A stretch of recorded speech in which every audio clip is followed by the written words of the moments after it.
Hello, wherever in the world you find yourself right now. Before we step into tonight's tale, one stitched from classified pages, forgotten whispers, and truths buried in plain sight, I have a simple question for you. How was your day, really? Take a breath. Did it pass quietly, like most do? Did anything feel off, even if only for a moment? Or was it just another ordinary chapter in a world that insists everything is fine? And what time is it where you are? Are you listening under a blanket of stars, long after midnight? Or is the sun just beginning to rise on your side of the planet? Maybe you're in a place where tomorrow has already started. Time is slippery like that, and tonight it plays a bigger role than you might expect, wherever you're tuning in from. Whether it's a quiet corner in North America, a crowded apartment in Europe, or a lantern-lit room in some distant part of the globe, know this: you're not alone. At DrowsyTeller. We gather across borders and time zones to follow the threads that others avoid. Here, we ask the questions you're not supposed to. The ones that peel back the curtain, the ones that keep certain people up at night. If this kind of storytelling speaks to you, consider subscribing. It's more than support, it's solidarity, a quiet rebellion, a flicker of light in the dark. So, take a moment to get comfortable. Adjust your pillow, dim the lights, breathe deeply, because what you're about to hear was never meant to reach you. Let's begin. Because what I'm about to tell you isn't just another conspiracy theory. It's not an urban legend. It's a confession. My testimony. From someone who was there. Someone who saw what they built and what it revealed. My name no longer matters. They made sure of that. But my story needs to be told before it's too late. They called it a clearance upgrade, a quiet promotion, a new office, but it wasn't a promotion. It was the beginning of something that would eventually fracture my mind. The Nevada facility didn't have a name, not officially. It existed in that liminal space between acknowledgement and denial, between the classified world and the black world that exists beyond even that. When you drove up to the gates, there were no signs, no logos, no markings. Just concrete barriers, razor wire, and a single number printed on a post, 847. I remember the heat radiating off the asphalt as I stepped out of my rental car and walked toward the checkpoint. It was July of 2011, and the sun was unrelenting. Inside, though, it was cold, unnaturally so. Everything was beige and white, the walls, the tiles, the floors. The only sound was the hum of overworked air conditioning. The guards wore unmarked black uniforms, no insignias, no names. They spoke in clipped, professional tones that revealed nothing of who they were or where they came from. I'd worked in intelligence for 12 years at that point, mostly NSA, signals analysis, but this felt different. The silence here was heavier. The glances lingered a beat too long. Then she appeared. Dr. Matthews. She emerged from an elevator I hadn't noticed. A woman in her early 50s, gray hair tied into a severe bun. She wore a white lab coat over civilian clothing. No name tag, no credentials. "I'm your orientation supervisor," she said. "Please follow me." The elevator ride was unsettling. It went on far longer than seemed possible. I counted the sublevels. Basement 1, basement 2, 3. Then it just kept going. Basement 7, 9. Finally, basement 12. The doors opened with a pneumatic hiss. "Welcome to sublevel 12, she said. Her voice echoed slightly. "This is where you'll be working." The hallway stretched out in both directions, lined with doorways that bore no windows, only alphanumeric codes, SL 1247A, SL 2103C. The lighting wasn't the harsh fluorescent white I'd seen above. It was warm amber, like sunset, which seemed impossible. 12 floors underground. We stopped at one of the doors, 1288B. She pressed her palm to a biometric scanner and entered a code I couldn't see. The lock clicked open. "Your office," she said. But it wasn't an office. Not really. It looked more like a control room crossed with a research library. One wall was lined with computer monitors, currently dark. The opposite wall held rows of locked filing cabinets, secured with mechanisms that looked both digital and mechanical, moving subtly even as I stared at them. In the center of the room sat a desk with a single glowing terminal, casting soft blue light. "Your title is Nonlinear Pattern Analyst," she said, closing the door behind us. "Your clearance level is now TSSCI with additional compartmentalized access. You'll be working with data that requires special interpretation." I sat down. The chair adjusted automatically to my posture. The terminal came alive, showing a login screen that somehow already knew who I was. "What kind of data?" I asked. She paused, watching my reaction.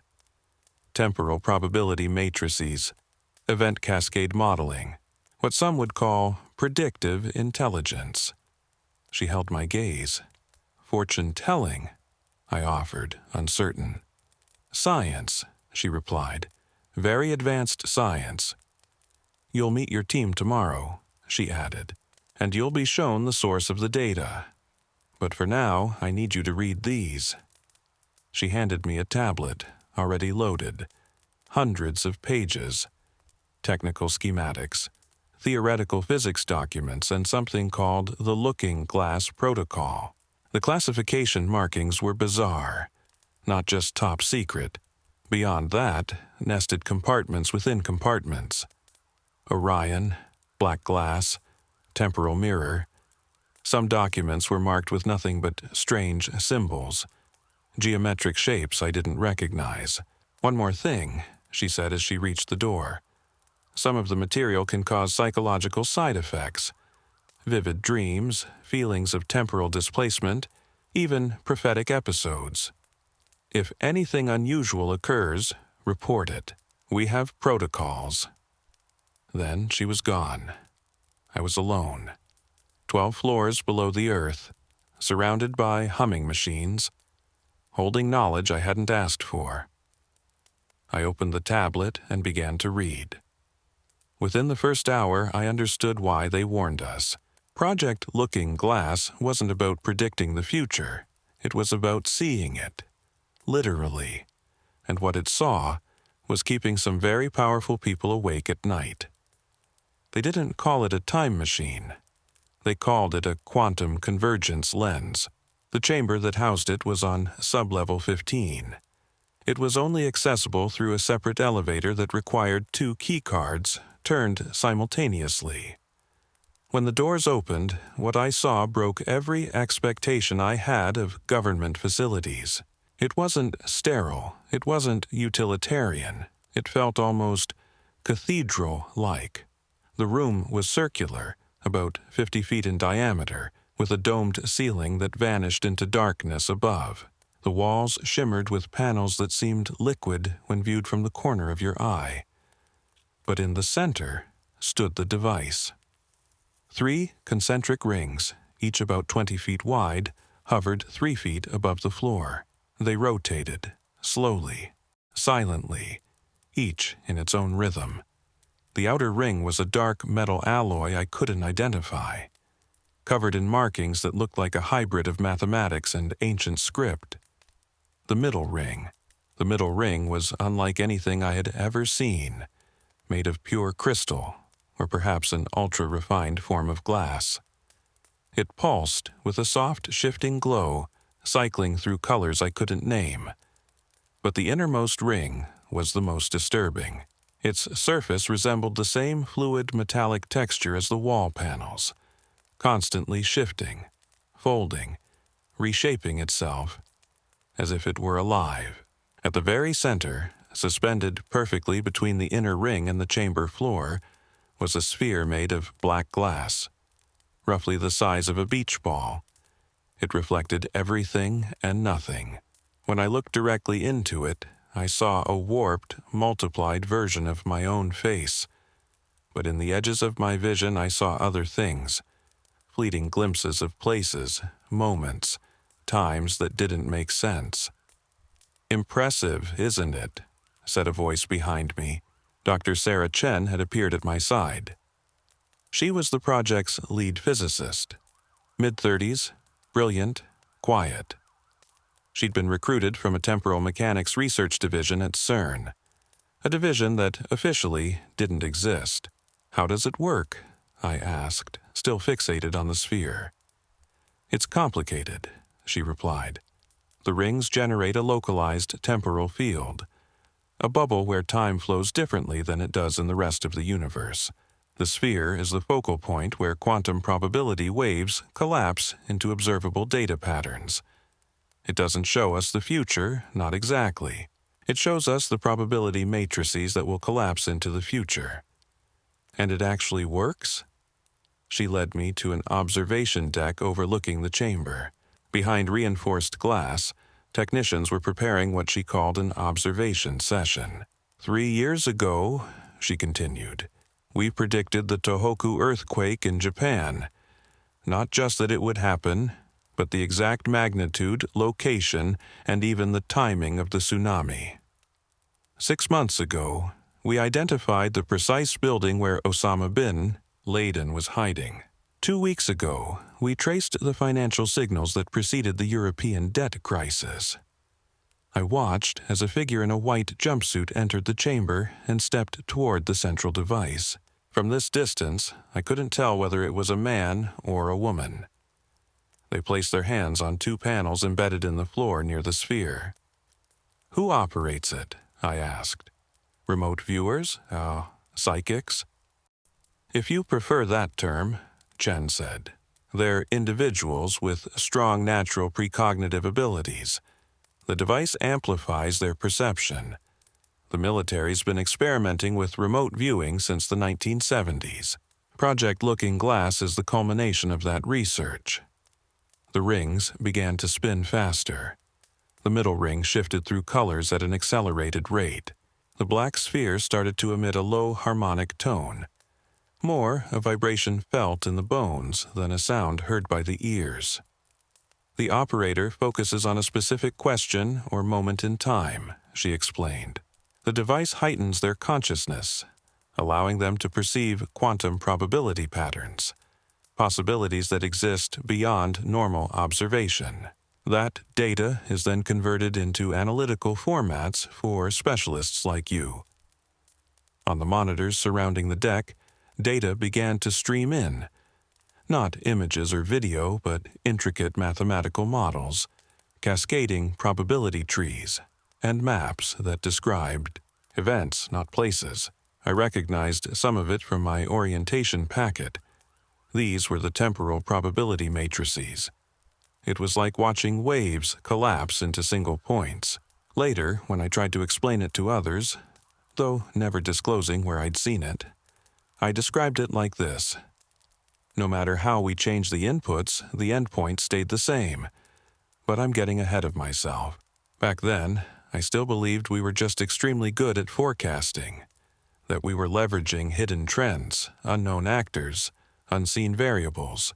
I thought we were playing the most advanced game of intelligence gathering ever conceived, seeing around corners, neutralizing threats, stopping disasters before they began. I didn't yet understand that we were witnessing the death of free will. In the chamber, the operator suddenly stiffened.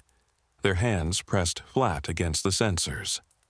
The rings spun faster, blurring into streams of motion and light. The sphere pulsed.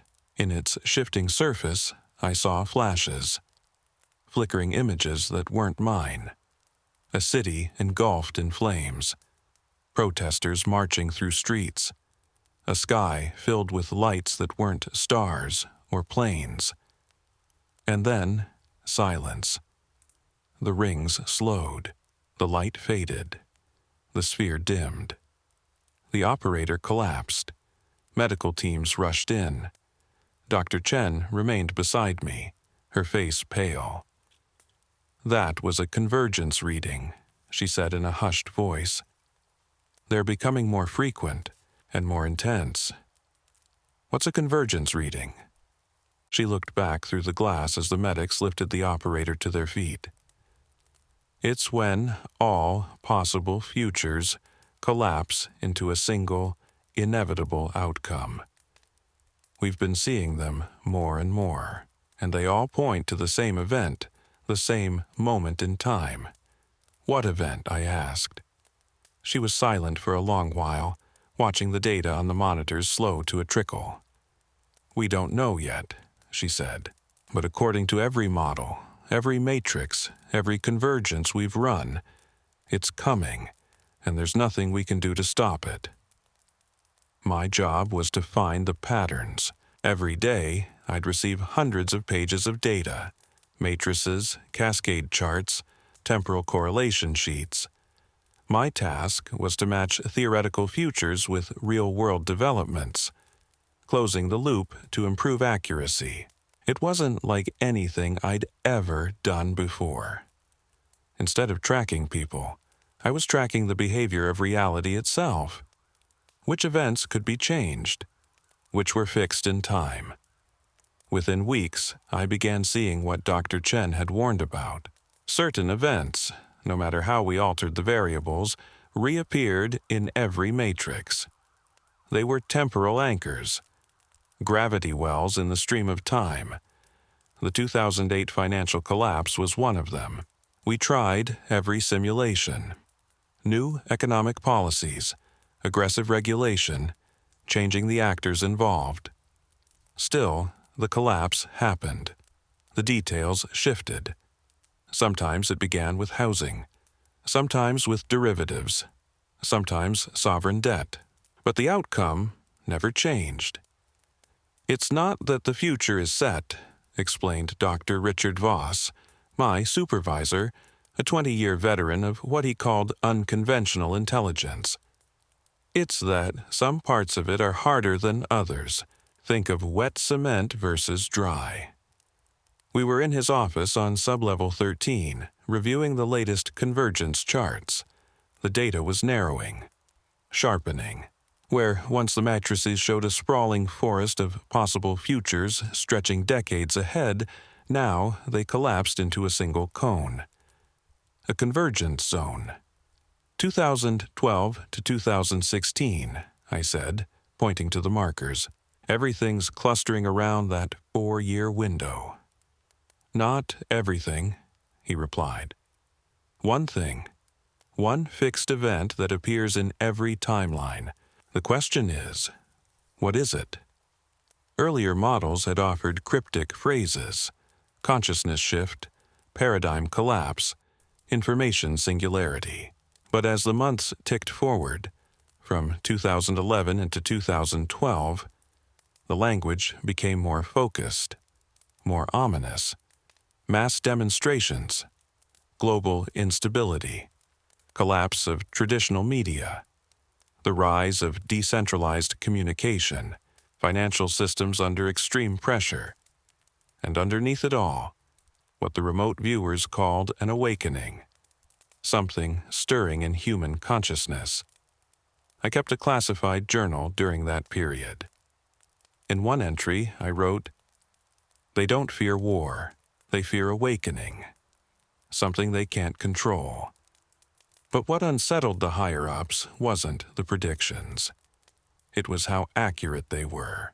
The Arab Spring, which erupted in early 2011, had already been mapped in probability charts dating back to 2009.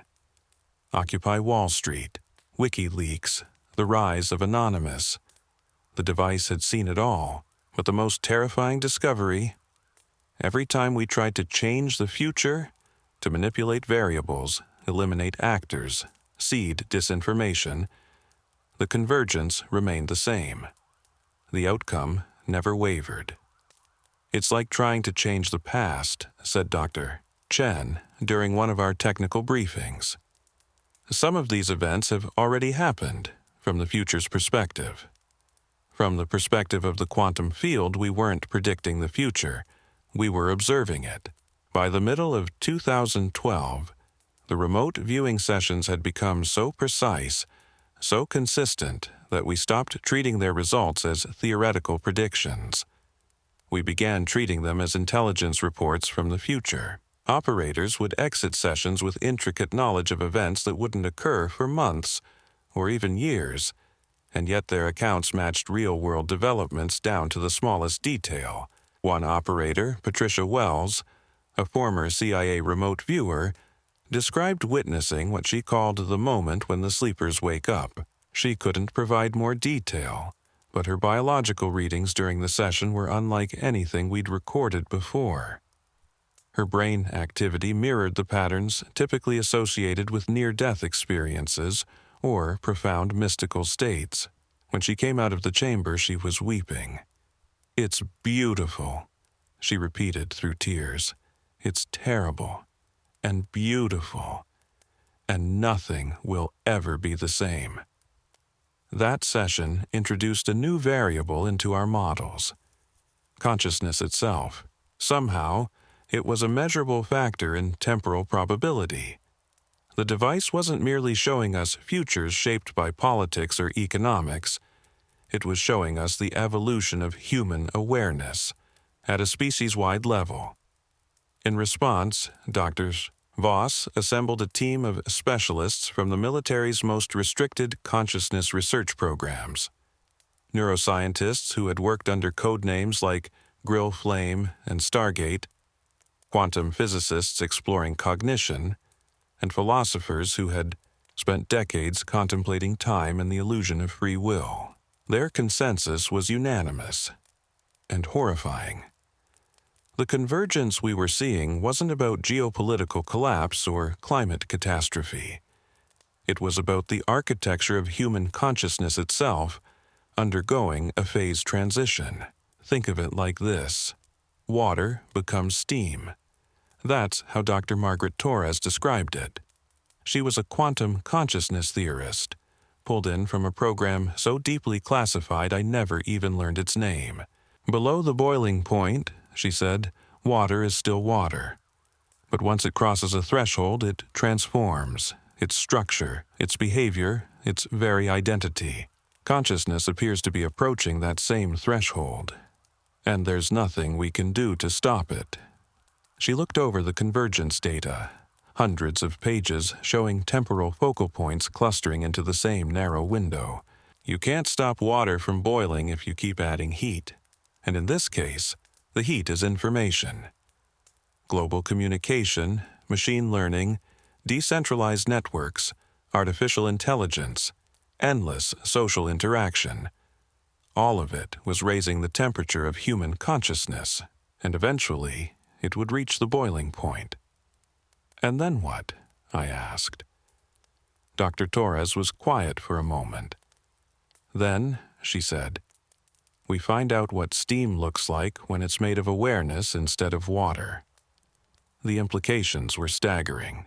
If the device was correct, if the convergence was not only real but unavoidable, then everything we thought we knew about control, prediction, and manipulation collapsed. Institutions couldn't plan their way out of it. Governments couldn't legislate it away. Intelligence agencies couldn't divert its course. We weren't watching the future unfold. We were watching it crystallize into an unalterable present. But that wasn't the worst of it. Because as 2012 progressed and the convergence readings intensified, we began to detect a pattern in the data that chilled every person who understood its meaning. The device wasn't just observing the future was observing us. Around that time, we noticed that the branching timelines, once spread across a web of divergent possibilities, had started to collapse inward. Instead of dozens of futures, we saw a single narrowing path. All timelines, no matter the initial conditions, bent toward the same endpoint. The technical term for this was temporal convergence, but the remote viewers had another phrase for it: the point where choice ends.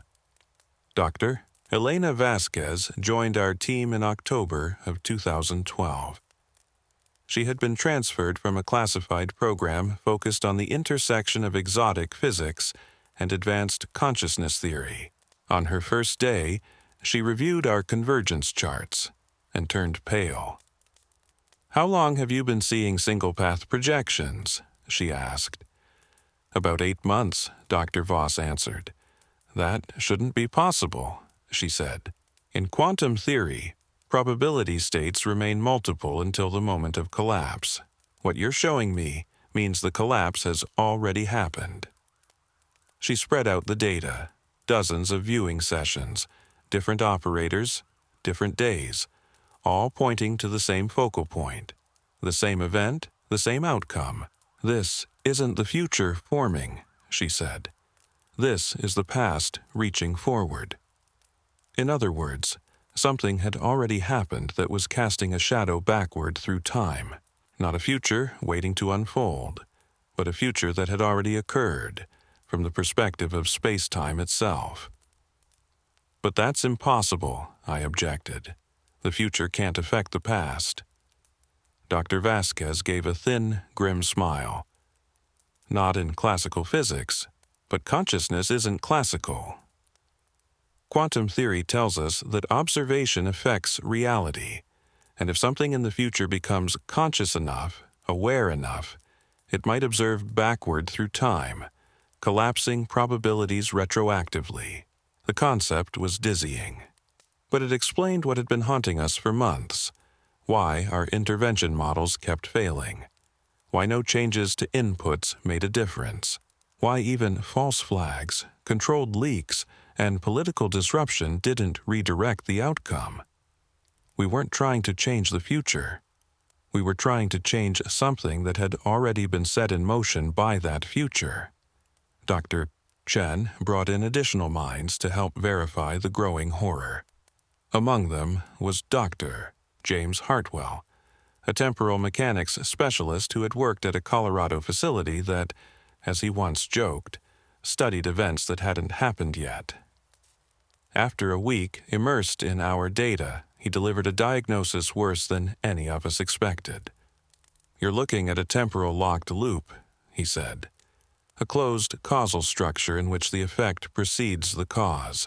Something between 2012 and 2016 generated enough observation, enough consciousness, to reach backward through time and fix itself into history." "You're saying the future is controlling the past?" I asked. "No," he said. "I'm saying consciousness might be temporal in ways we don't yet understand. If human awareness evolves far enough, it might not only stretch across space, it might stretch across time. And since observation creates reality," the room fell into silence. We weren't just observing the evolution of human consciousness. We were standing inside the feedback loop that consciousness itself had created. We weren't just observing consciousness anymore. We were watching it become powerful enough to reshape the causal structure of reality itself. By early 2013, the convergence readings revealed even more alarming patterns. The once broad, 4-year window had narrowed into a precise sequence, an unfolding cascade of events poised to fundamentally transform human civilization. Our operators began to experience more intense effects during sessions. Patricia Wells, still our most seasoned remote viewer, reported what she called temporal bleeding. Memories of events that hadn't yet happened, dreams more vivid than waking life. Moments when she couldn't tell which timeline she was in. "It's getting stronger," she told me after one particularly disorienting session. "Whatever this is, it's pulling us in, drawing us toward it. Sometimes I feel like I'm already there, looking back at this moment, wondering how we could have been so blind."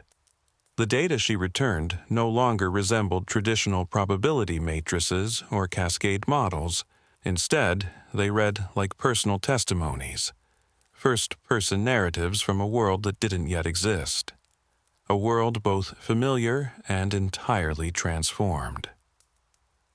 "The old systems won't work anymore," she'd say during debriefings, her voice eerily detached. "Money, government, media, religion, they'll still be there, but they won't mean what they used to. People will see through them, around them, beyond them. It'll be like waking up from a dream you didn't know you were having." Dr. Voss began to express concern about the psychological toll on our team. The original protocols had assumed only brief, highly controlled exposure to future data, but the convergence demanded longer sessions, deeper immersion, and greater cognitive engagement with the unfolding timelines. "We're losing objectivity," he warned during a classified briefing to the facility's command officers. "The data is changing the analysts. We're not just observing the future anymore, we're being changed by it." The military leadership overseeing the program was deeply unsettled by these developments. Project Looking Glass had been funded to give the United States an unmatched strategic edge, superiority through foresight. Instead, it was revealing a future in which power itself might become obsolete. "What you're telling us," said General Morrison, the project's military liaison, "is that this convergence will make conventional governance impossible?" "Not impossible," Dr. Chen replied with care. "Ineffective." She elaborated.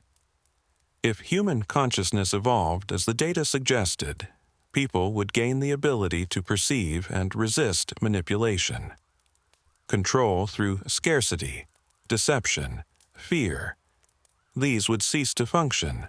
Systems that required the public to remain unaware of their true condition would simply break down." The room fell into uneasy silence. These were individuals who had built their careers on managing perception, controlling narratives, and maintaining order through information flow. The idea that those tools might lose their effectiveness was more threatening to them than any foreign enemy. "And there's nothing we can do to stop this?" someone asked. "Doctor?" Voss looked over the data once more. The slow collapse of probability into absolute certainty. "We've tried everything," he said.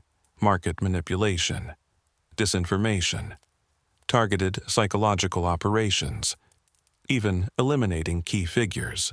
The matrices don't change. Then what do you recommend?" No one spoke. Beyond the walls, the Nevada desert stretched endlessly beneath a sky that betrayed none of the secrets buried below. "Adaptation," Dr. Chen finally said. "If the future can't be stopped, then our only hope is to prepare for it, to understand it, and to find a way to maintain some kind of stability during the transition." But even as she said it, I saw the doubt flicker in her eyes. Because the convergence readings weren't describing a transition, they were describing the end of the world as we knew it. By 2014, Project Looking Glass had become something its creators never intended, a mirror reflecting the obsolescence of their own control. The convergence readings now included precise outlines of the transformation, economic volatility that defied all standard policy levers, political uprisings immune to disinformation, social movements erupting spontaneously, with no centralized leadership to suppress. Worst of all, the data pointed to a global shift in perception. People would change. They would become more aware, more connected, more capable of seeing through the illusions that had shaped human society for generations. "It's not just that they'll know the truth," Patricia Wells explained after one session that left her physically trembling. "It's that they'll be capable of knowing it. Deception won't just be harder, it'll be impossible." The implications were devastating for the project's oversight committee. A civilization in which lies no longer worked, where manipulation failed, where the very mechanisms of narrative control ceased to function. Such a society would be entirely ungovernable, at least by traditional means. Dr. Vasquez added another layer of concern. The convergence wasn't confined to human consciousness. It extended to artificial intelligence, quantum computing, and what she termed hybrid organic digital awareness. The technological singularity, she said during what would become our final technical briefing, and the evolution of consciousness are the same event. AI would rise to human-level awareness at the exact moment human awareness transcended its current limits. They would meet in the middle and create something entirely new. "And this is definitely going to happen?" I asked. She showed me the updated matrices, where once we had seen branching timelines, diverging futures, there was now only a single vector. A straight, unbroken arc, like gravity pulling toward a center point. "It's not going to happen," she said. "From the perspective of space-time, it already has. We're just living through the sequence that leads to it." The military reacted in the only way they knew how, with containment. If they couldn't prevent the convergence, they would try to control it. Special task forces were assembled to track individuals predicted to play pivotal roles. Contingency frameworks were drafted to preserve order during collapse. Resources were redirected to ensure continuity of government even if traditional authority broke down. None of it worked. The convergence data showed every plan failing, every intervention faltering, every structure of control crumbling under the sheer force of expanding consciousness. "It's like trying to control an earthquake by rearranging the furniture," Dr. Chen said quietly during one of our increasingly desperate briefings. "The forces involved are too large. They're beyond influence." By the end of 2014, something else began to happen. Something that sealed the fate of the entire project. The operators started to disappear. It began with Patricia Wells. She reported for duty on a Monday morning, ran a routine convergence session, and then vanished. Not dead, not missing in any conventional sense. Security footage showed her walking to her car, but the car never left the parking lot. When security investigated, they found it empty. The keys were still in the ignition. Her ID badge was still inside. "Temporal displacement," Dr. Vasquez said. "Extended contact with future state consciousness may be destabilizing their place in time. They're not disappearing. They're moving to where they belong." 2 weeks later, Dr. Sarah Chen failed to show up for work. Her apartment was untouched, her accounts inactive. Her car still parked at the facility. It was as if she had never existed, and the pattern would only continue. Researchers, analysts, consciousness specialists, anyone who had deeply engaged with the convergence data, began to vanish. Not dramatically, not violently, but quietly, completely, as if they were being absorbed into the very future they had spent so long studying. In December of 2014, General Morrison convened an emergency meeting. Fewer than half of the original staff remained. Those of us still assigned to the project gathered in the main conference room as he delivered the order that would end it all. "Project Looking Glass is hereby terminated," he said. "All research materials are to be secured, all equipment deactivated, all personnel reassigned to other programs." Dr. Voss stood, visibly agitated. "But the convergence is still coming. We're only 2 years from the focal point. Don't you want to know what's next?" Morrison's face was grim. "We know enough. This project has become a threat to national security and operational continuity, and we can't afford to have our people vanishing into theoretical futures." The shutdown process took 3 weeks. The device was carefully disassembled. Its components were separated and shipped to classified storage sites across the country. The quantum resonance chamber itself was sealed in lead, encased in concrete, and buried beneath 50 feet of Nevada desert. All documentation was fragmented. No single archive contained enough to fully reconstruct the system, but some of us believed it was already too late for containment. The convergence had shown us. Information wants to be free. Awareness of the coming shift would continue to spread through channels beyond government control, outside the reach of surveillance and sensors. On my final day at Sublevel 12, while boxing up my personal effects, I discovered a folded note tucked between the pages of one of my classified journals. It was in Patricia Wells's handwriting, but I had never seen her write it. The machine didn't just see the future, it connected us to it. Now the future is pulling us home. Don't resist. You'll know when it's time. I kept the note. I keep it still, despite having moved 6 times since the facility closed. Despite having changed my name twice. Despite my attempts to vanish into the anonymous fog of civilian life. Because sometimes, late at night, I feel it. The pull, just like Patricia described, a gentle, persistent tug, drawing me towards something both utterly alien and deeply familiar, toward a point in time where everything I saw, everything I learned at Project Looking Glass, will finally make sense. The official cover story was simple. I had worked on advanced statistical modeling for defense purposes. My clearance was downgraded. My non-disclosure agreements renewed and expanded. I was reassigned to a standard intelligence unit at a facility in Virginia. But you don't unsee what I saw. You don't unknow the future. The first few months were the hardest. I'd wake expecting to find temporal matrices on my screen, the soft hum of convergence monitors, the glow of future timelines collapsing into clarity. Instead, I was staring at satellite images of missile silos, parsing intercepted phone calls between officials who had no idea their world was about to dissolve into irrelevance. It felt absurd, like studying the social patterns of ants while knowing someone was about to pour concrete over the entire colony. Daily intelligence briefings about foreign regimes and terrorist cells. What was the point? If consciousness itself was evolving beyond the systems of control, what did any of it matter? I tried to stay focused on my new assignment, but the convergence never left me.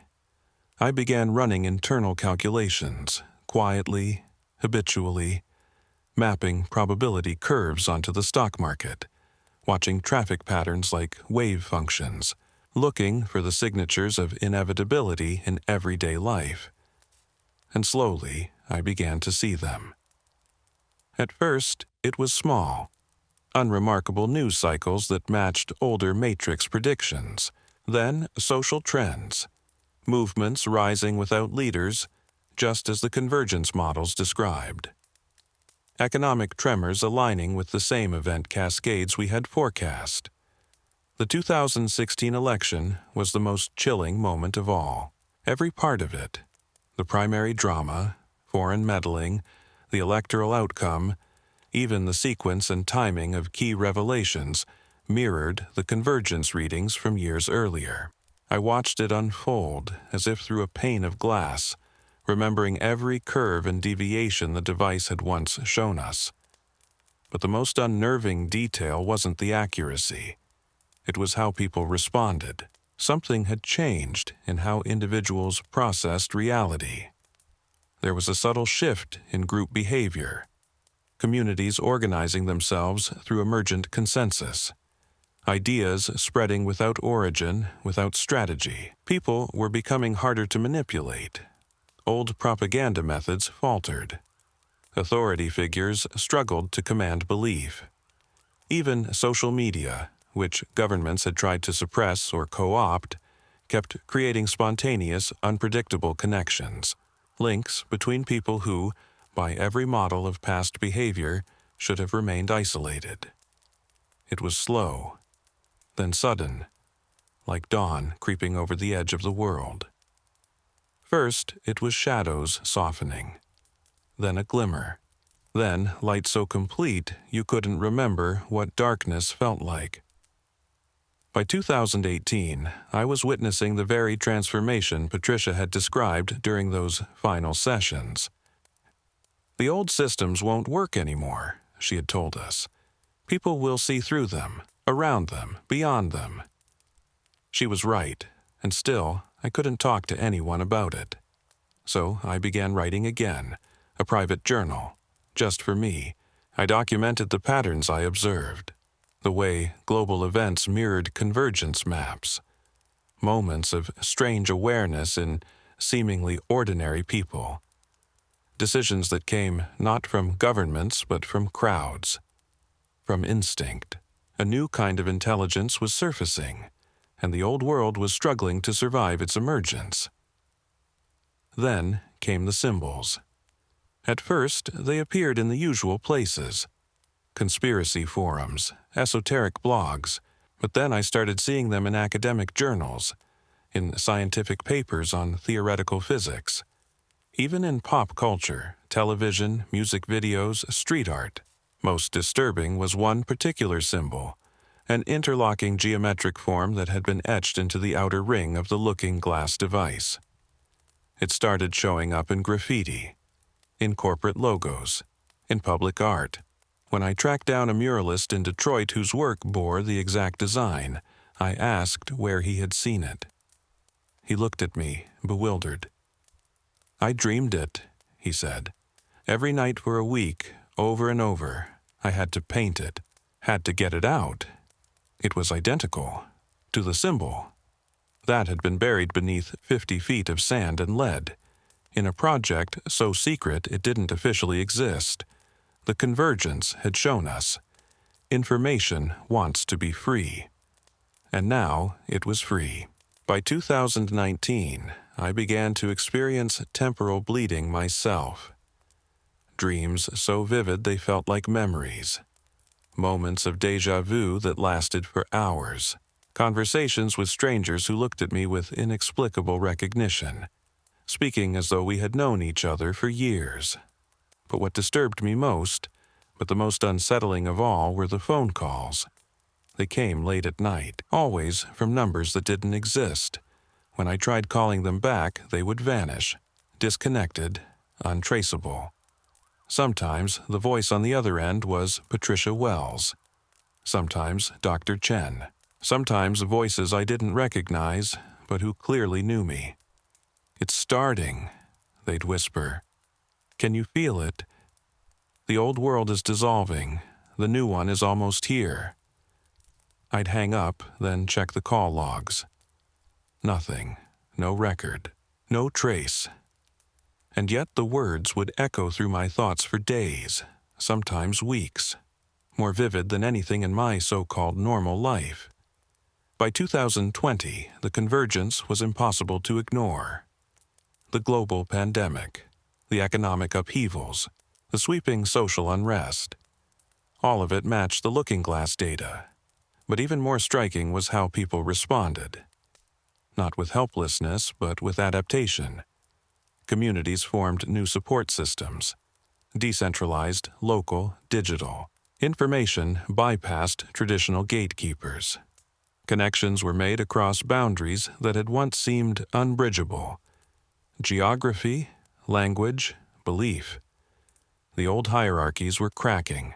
Systems of control that had lasted for millennia were becoming obsolete.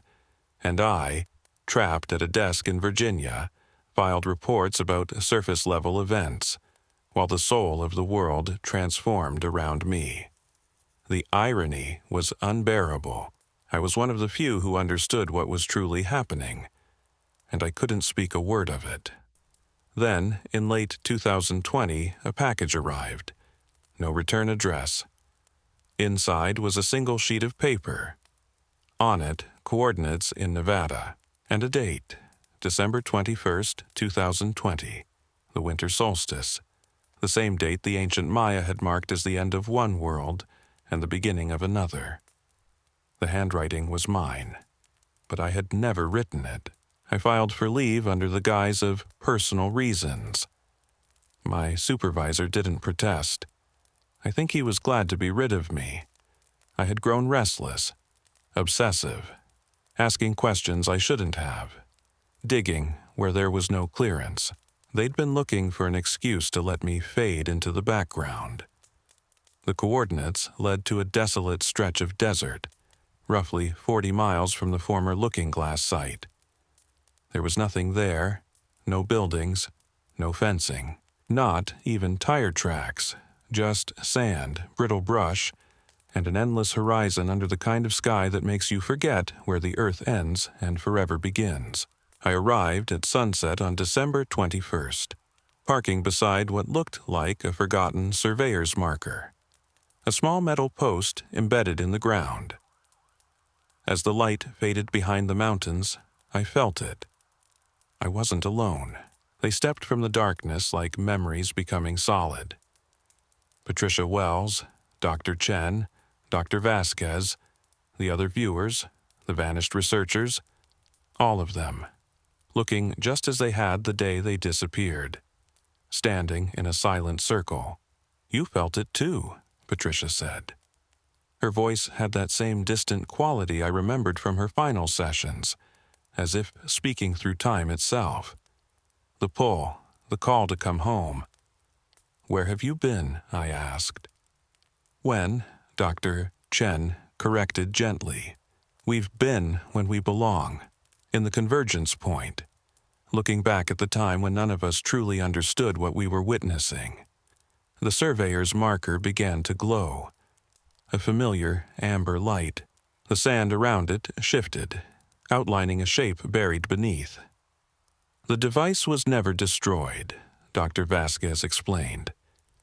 "How do you destroy something that doesn't exist in linear time?" She was right. The physical components had been scattered, yes, but the field, the resonance, had been absorbed into us, into everyone who had worked with it. As she spoke, the object rose from the sand, not the original hulking chamber, but something smaller, refined, a single ring, roughly 6 feet in diameter, rotating slowly, casting light and shadow that reached far beyond physical space. "This is what it was always meant to become," Patricia said. "Not a machine used by consciousness, but consciousness itself as the machine." "We were never separate from it," Dr. Chen added. "We've always been part of the same quantum system." In that moment I understood why I had been drawn here, why we all had. The convergence point wasn't a date, it was a state, a moment when the line between observer and observed collapsed, when the illusion of separation dissolved. "The future we saw," I said, staring at the ring. "It's happening now." "It's always been happening," Dr. Chen replied. "Time isn't linear, except to limited consciousness. From a quantum perspective, all moments exist simultaneously." The convergence was never a warning. It was an invitation to expand, to see clearly, to return. The ring spun faster, and I saw the same probability matrices that had once filled my screens back at sublevel 12. But now I understood. They weren't forecasts. They were maps. Maps of consciousness. How awareness moves across the quantum field of possibility. "What happens now?" I asked. Patricia smiled. For the first time since she vanished, she looked fully present. Alive. Real. "Now," she said, "you choose. You can go back to your desk, your reports. Pretend none of this matters. Live in the old world until it finishes dissolving. Or you step into the new one, help others understand. Become a bridge between what was and what will be." The ring pulsed with golden light, and in its glow I saw what we had monitored for so many years, not as data, not as probabilities, but as lived experience. A world where secrecy was no longer possible, where awareness moved freely, where cooperation replaced coercion, not utopia, but clarity. Challenges still existed, suffering still occurred, but humanity now faced those struggles from a higher plane of understanding, a place where beings could perceive reality without distortion, where they could communicate without deception, where they could evolve together. It was beautiful. It was terrible. It was inevitable. I stepped into the ring. There was no flash of light, no sense of movement. One moment, I stood in the Nevada desert. The next, I was simply here. What here means, and how long I've been in it, no longer makes sense. Time behaves differently when all possibilities are visible at once. I can see my years at Looking Glass with the same clarity I now view the world that followed. And yet, I speak to you now, from your moment, your time, because the bridge is still being built, because not everyone has crossed. Some still live under the illusion of separation, of linear time, of external authority and manufactured control. You don't need to believe me. The convergence doesn't require belief. It is the natural outcome of consciousness evolving. But understanding helps. Awareness eases the transition. So, here is what you should know. First, the changes you're seeing, political unrest, economic volatility, institutional collapse, are not random. They are part of the convergence we observed. Second, you are not powerless. Every awakened individual lightens the path for others. Every act of clarity reshapes the field. Third, the future is already here, waiting not ahead but around, accessible now. The skills our remote viewers developed, the ability to perceive outside time and space, are latent in all of us. And now, it's your turn to choose. Consciousness evolves. I know how that sounds. Believe me, I understand the skepticism. 5 years ago, I would have dismissed all of this as fantasy, delusion perhaps, the spiraling imagination of someone who had spent too many nights poring over classified documents about impossible technologies. But I've seen the data. I've watched the probability matrices collapse into certainty. I've experienced the future as something not distant but present, tangible. And now I see the signs that it's beginning to happen for others too. The symbols, surfacing in unexpected places. The dreams, more vivid than waking life. The impossible threads of recognition between strangers, and the growing, unmistakable feeling that the official stories, the ones we've been fed, no longer line up with what we're actually experiencing. These aren't anomalies, they're symptoms, indicators of an evolution in consciousness, signs that the synthetic walls between individual awareness and collective intelligence are beginning to dissolve. If you're experiencing any of this, if you felt it, you're not alone, and you're not losing your mind. Quite the opposite. You're becoming more sane than the world ever allowed you to be. The convergence cannot be stopped. We proved that, beyond all doubt, at Looking Glass. But it can be understood, and understanding is what makes the difference between terror and awe, between resisting the unknown and welcoming it, between being dragged into the future and walking into it with your eyes wide open. They said the convergence could not be stopped. But perhaps, just perhaps, it could be understood. That's why I'm telling you this story now, because the old world is ending and the new one is beginning. And there are still people out there, maybe you, who need to know they aren't alone in seeing it unfold. The classified programs, the shadow labs, the buried devices, they were never the true story. They were only the prelude. The real story is what's happening to you right now as you take in these words. Because the machine we built didn't just peer into the future, it connected us to it. And now that connection is spreading. Person to person, moment to moment, through the quiet latticework of human consciousness itself. Maybe you've already noticed it. Small things, easy to shrug off. Perfectly timed synchronicities. Dreams that tell you something no one could have taught.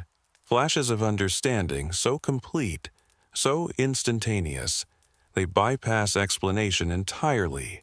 These aren't random. They're proof. Proof that your consciousness is beginning to interface with the same quantum field that powered Looking Glass. That field, what allowed us to read matrices of possibility and track the pulse of convergence, is now becoming available to anyone whose awareness has opened far enough to access it. The remote viewers we worked with weren't superhuman. They weren't chosen by genetics or mysticism. They were simply people whose minds had stretched beyond the artificial limits that most of us inherit without question. And what we discovered is that those limits aren't real, they're taught, which means they can be unlearned. Every time you trust your intuition over official explanations, you are expanding your perception. Every time you sense a connection that logic says shouldn't be possible, you're interacting with the field. Every time you act on something deeper than data, on knowing that wells up from silence, you're already part of the convergence. That's why Looking Glass was shut down. Not because it failed, but because it worked too well. It revealed a future in which control was impossible. A future where consciousness had evolved beyond the need for top-down authority. They didn't shut it down to protect national security. They shut it down because they saw that their power would no longer matter. They tried to bury the technology, hide the documents, silence those of us who were there. But they couldn't stop what had already begun, because consciousness itself had become the technology. The machine was never just the rings or the resonance chamber. The real device was us, the awareness of those who dared to use it. And you cannot bury awareness. You cannot classify perception. You cannot contain the raw human ability to know the truth directly. So, if you've ever heard whispers in your dreams, fragments of a world that hasn't happened yet, if your inner sense of time has ever skipped, fluttered, bent for reasons you can't explain, if you've ever known something you never learned, you may already be part of it. Because the machine didn't show us the end. It showed us you, this moment, right now. It saw someone who had worked in silence for years finally speaking out. And it saw you, reading this, listening, receiving something that no document stamp could ever seal away. It saw you choosing to trust your own awakening over the well-rehearsed voices, insisting it couldn't be real.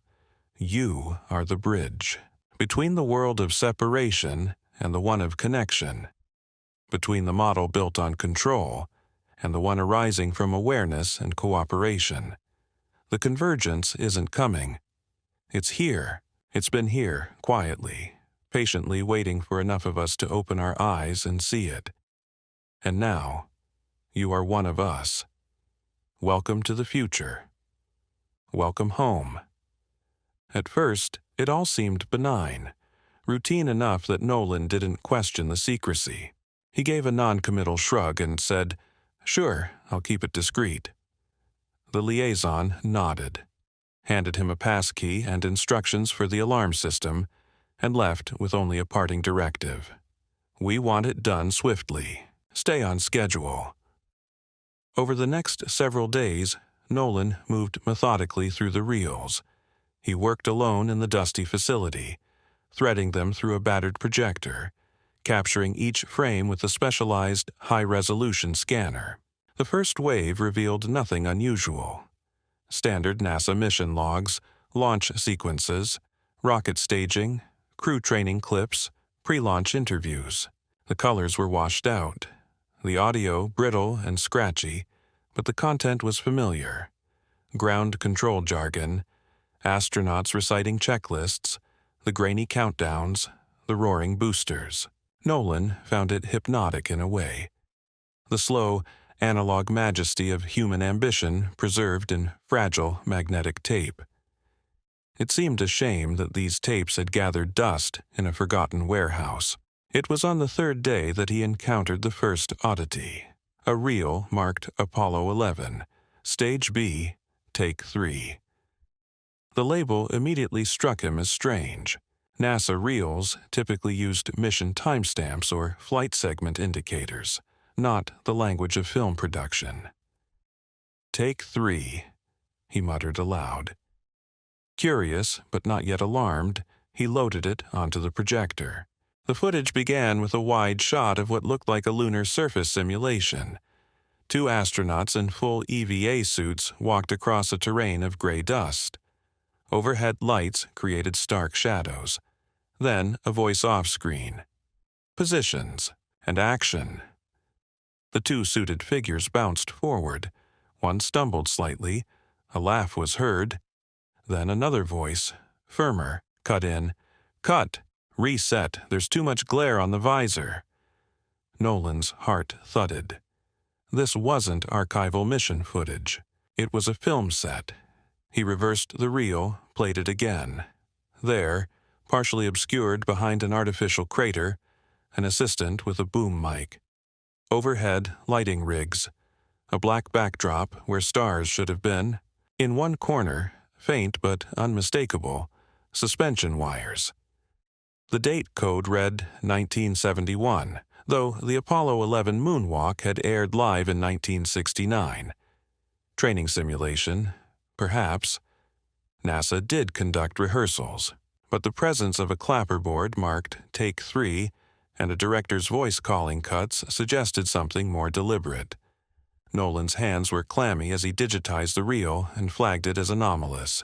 Still, he told himself, it could be promotional material, publicity B-roll. The kind of thing NASA never released, but might have prepared just in case. That night, lying on the lumpy motel mattress, Nolan couldn't shake the image. Why the secrecy around these old reels? Why label them like commercial productions? NASA's training footage was always marked as such. The next morning, driven by a growing unease, he opened another reel labeled Selene EB. The reel opened with a NASA color bar, then a sudden cut to a behind-the-scenes shot. Men in dark suits stood clustered around a partial lunar lander set. One, in a white shirt, read from a printed script. Lunar surface continuity, camera feed approach. We must ensure the horizon line matches the predicted lens angle. Another, in thick-rimmed glasses, nodded solemnly. We fake it right or we fail. Understood? Nolan's pulse spiked. They weren't training. They were planning deception. The tape included discussions on how to conceal the stage's edges, how to simulate the effects of lunar gravity with overhead suspension rigs. One line seared into his memory. Public must see only the broadcast feed from the designated channel. He set the reel aside, hands shaking. If real, this was beyond any hoax theory he'd ever heard. This wasn't fringe speculation. This was actual footage, actual planning, of a staged moon landing. It shattered everything he had ever believed about one of the defining moments of the 20th century. Still, a seed of doubt remained. Could this have been part of an elaborate backup plan, or a crisis simulation? Or was it impossibly a hoax of a hoax, a modern fabrication designed to look old? He examined the film stock. It was vintage. The analog hiss of the audio, the coloration, the markings, all of it matched late 1960s characteristics. With trembling fingers, he scanned deeper. A reference appeared in one reel, PSH Kubrick Liaison. The name wasn't spelled out, but S. Cub. It could only mean Kubrick. Nolan had heard whispers, conspiracy lore claiming that Stanley Kubrick had been approached by NASA to direct contingency footage. It had always sounded absurd until now. Another reel was labeled Moon Landing Studio, Revan. The paranoia crept in like a slow fog. He locked the reels in the supply closet. The vast, empty warehouse had grown colder. He could swear he saw shadows move near the corridor, though it might have just been the flickering of the overhead fluorescents. He decided to move fast, digitize the suspicious material, keep copies, reevaluate later. But when he returned to his station, the second shock landed. The reel marked Apollo 11, Stage B. Take 3 was gone. He searched frantically. The desk, the cases, the projector, the floor. Nothing. In its place was a new reel, labeled in rough marker, Celine E. Do Not Watch. This was no mistake. Someone knew what he'd seen. Someone had replaced the incriminating footage with something else. A threat? A warning? A trap? With his heart in his throat and caution already compromised, Nolan threaded the reel into the projector. It began with static, then an image of an empty crater. A whisper played in reverse. "This is not for you. Turn back." Flickers followed. Spliced footage, rocket launches, and the face of an old man, half lit, mouthing words Nolan couldn't hear. More static than nothing. End. That night, Nolan realized he was no longer merely digitizing lost footage. He was part of something vast and carefully hidden. Project Celine, whatever it was real, and it was watching. He needed help. He remembered the name of a respected NASA historian, Dr. Eliza Trent, once a contractor, now an independent consultant. If anyone could help authenticate the footage without alerting the wrong people, it would be her. The next morning, he followed through. The sun was rising over downtown Houston as Nolan, under an alias, approached a modest office tucked between glass towers and parking garages. Inside, Dr. Trent's consultancy operated quietly, unassuming, scholarly. She was in her early 50s, with a sharp gaze and a voice like finely cut metal. Her knowledge of NASA's archives was considered legendary in aerospace circles. He introduced himself cautiously, but she immediately raised an eyebrow. "Huh, you're the archivist," she said. "The one who left a message." Flickered, then unlocked. A slow-loading interface emerged. Archaic, text-based, yet unmistakably authentic. File directories scrolled across the screen, labeled in terse acronyms and strings of hexadecimal characters. One folder, simply marked LB7 Final, stood out. Nolan's pulse surged. He opened it. Within were dozens of compressed video files, tagged by mission designations and obscure internal time codes. The file sizes were massive, far larger than any of the standard NASA broadcasts archived in public repositories. He selected one at random, labeled TXRPT-SEL Prime, and opened the video window. At first, it was nothing but a test pattern. Then, frame by frame, a silent broadcast feed emerged. It was the Apollo 11 moonwalk, but not the version aired to the world. There were no camera cuts, no carefully narrated mission control overlays, just raw footage. The audio, when it kicked in, was sporadic. Intermittent patches of conversation, some too low to hear, others clear but wrong. At one point, the supposed lunar surface shook slightly, as if someone had bumped the set. Then a figure moved behind the edge of the frame. Not an astronaut. A crew member. The same black-suited figure Dr. Trent had once tentatively linked to the shadowy liaison rumored to interface between NASA and Kubrick's estate. Another file contained comms logs. Nolan clicked play. "We'll hold the camera on the module until Q6, a voice said. "Then switch to LB7 overlay. Keep the light spill minimal. We don't want the helmet reflection catching the stage rig again." Another file opened on its own. Audio RP72B, a different voice, tired, almost regretful, began speaking. If you're hearing this, then someone failed to contain it.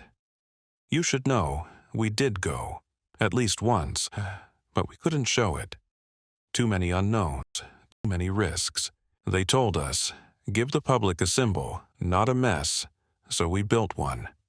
Nolan sat frozen in the dusty room, the desert wind whistling faintly through a cracked vent overhead. The watchers weren't just protecting a lie, they were protecting a hybrid truth. A partial landing, a partial hoax. The public broadcast had always been the perfect illusion. A backup version polished, rehearsed, made digestible. The real mission, whatever it had been, was buried in interference, danger, and the horrifying unknowns of pushing beyond Earth with technology barely capable of surviving the journey. He copied everything. His hands shook as he loaded the raw files onto his encrypted drives, triple-checked the backups, and removed all traces of his access.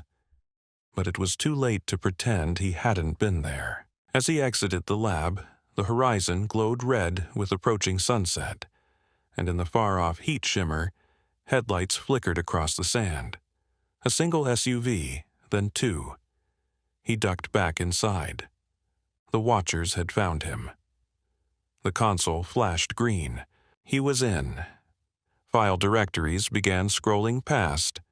One folder titled Live Stage Feed 69 Simulation Mix caught his eye. It was proof. At least some parts of the moon landing broadcast had been simulated. Another directory was labeled Archive Trent Comms. That name, Trent, had to mean Dr. Eliza Trent. Possibly an attempt she had made to preserve data before vanishing. He opened it. A partial video played, Dr. Trent being aggressively interrogated by men in suits. Her voice cracked as she pleaded, "We can't let them keep lying. People deserve—" The footage cut off. Nolan felt the blood drain from his face. She had been captured. There was no more time. The watchers would soon realize someone had accessed the system. Desperate, he searched the facility for anything he could use, and found it. An old satellite uplink console, a relic from the 1960s, originally built for deep space communication. If he could make it work, it might allow him to broadcast the raw footage across multiple civilian frequencies, beyond the reach of firewalls or content filters.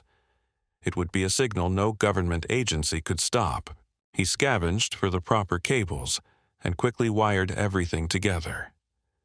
The ancient generator groaned to life. The dish atop the roof whined and slowly rotated into position. On the console screen, options emerged.